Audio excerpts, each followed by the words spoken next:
Mo'min musulmon inson so'zlayotganda ma'nolarni yaxshisini, eshitgan odam quvonadiganini chiroyli qilib gapiradi.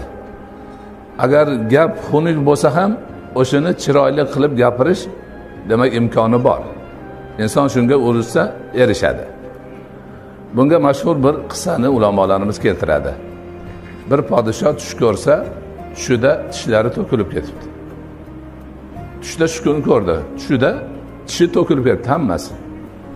Ertalab turib vazirlarni, hokimlarni, hakimlarni, olimlarni chaqirib, "O vazirlar, o hukamolar, ulamolar, men bugun bir tush ko'rdim.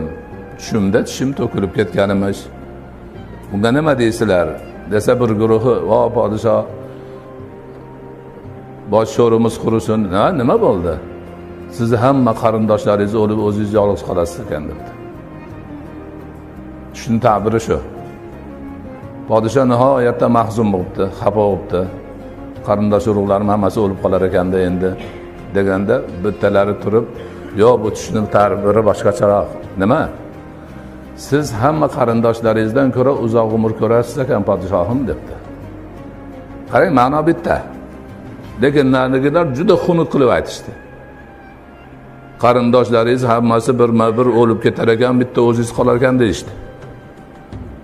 Bu odam bu keyingi aytayotgan xuddi shu ma'noni aytyapti, lekin siz qarindoshlaringizdan ko'ra uzoq umr ko'rar ekansiz deyapti.